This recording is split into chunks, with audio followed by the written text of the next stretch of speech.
যে কোনো উৎসব বা দাওয়াতে গেলে শেষ পাতে খাবার হিসেবে আমরা কিন্তু ডেজার্টটা খেয়ে থাকি। সব সময় একই রকম ডেজার্ট পরিবেশন না করে আমরা যদি একটু ভিন্ন রকমের ভাবে পরিবেশন করে থাকি তাহলে কিন্তু ভালোই লাগে।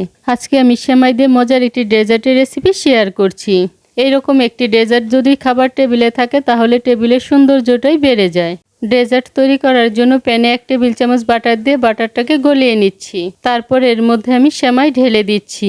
এখানে আমি 1 প্যাকেট সেমাই নিয়েছি। সেমাইগুলোকে হাতের সাহায্যে ছোট ছোট টুকরো করে ভেঙে নিয়েছি। এখন চুলার আঁচটা লোতে রেখে সেমাইগুলোকে বাটারের মধ্যে খুব ভালো করে ভেজে নিব।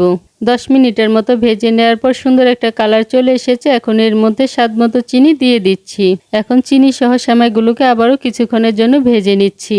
এখন সেমাইগুলো সিদ্ধ হওয়ার জন্য 1 কাপ দুধ ভালো করে মিশিয়ে নিচ্ছি। দুধ দিয়ে এখন সেমাইগুলোকে 2 মিনিটের মতো রান্না করে নিব।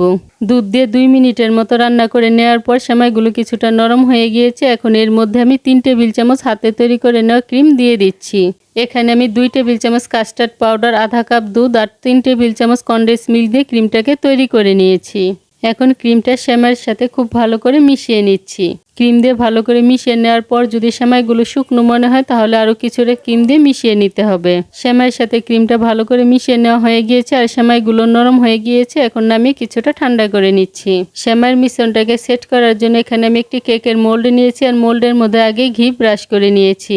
এখন চামচের সাহায্যে মিশ্রণ এর মধ্যে দিয়ে দিচ্ছি আর মাঝখানটা কিছুটা ফাঁকা করে রাখবো।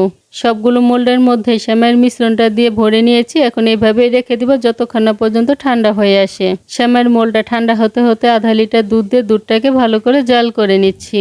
দুধটা কিছুটা ঘন হয়ে আসার পর দিয়ে দিচ্ছি স্বাদমতো চিনি আর আগে থেকে গুলে রাখা 1 টেবিল চামচ কর্নফ্লাওয়ারের মিশ্রণ এর মধ্যে দিয়ে দুধটাকে ঘন করে জাল করে নিচ্ছি। কর্নফ্লাওয়ারের মিশ্রণ দিয়ে কিছুক্ষণ জাল করে নেওয়ার পর ক্ষীরটা ঘন হয়ে গিয়েছে। এখন নামিয়ে ঠান্ডা করে নিচ্ছি। সেমাইয়ের মোল্ডটা ঠান্ডা হয়ে গিয়েছে। এখন চাকুর সাহায্যে তুলে নিচ্ছি। আর এদিকে দুধের ক্ষীরটা ঠান্ডা হয়ে গিয়েছে। এখন এই ক্ষীরটাকে আমি সেমাইয়ের মাঝখানে দিয়ে দিচ্ছি। সবগুলো দিয়ে দেওয়ার পর উপর থেকে আবার কিছুটা চেরি বসিয়ে দিচ্ছি। ব্যাস তৈরি হয়ে গিয়েছে সেমাই দিয়ে মজাদার একটি ডেজার্ট। সহজভাবে তৈরি সেমাইয়ের এই রেসিপিটি যদি ভালো লেগে থাকে তাহলে আমার চ্যানেলটিকে সাবস্ক্রাইব করে পাশে থাকা বেল আইকনে প্রেস করতে ভুলবেন না। এতে করে আমি যে নতুন নতুন রেসিপি আপলোড করব সবার আগে নোটিফিকেশন আপনি পেয়ে যাবেন। আজকের মতো এখানে বিদায় নিচ্ছি। দেখা হচ্ছে পরবর্তী নতুন কোনো রেসিপিতে।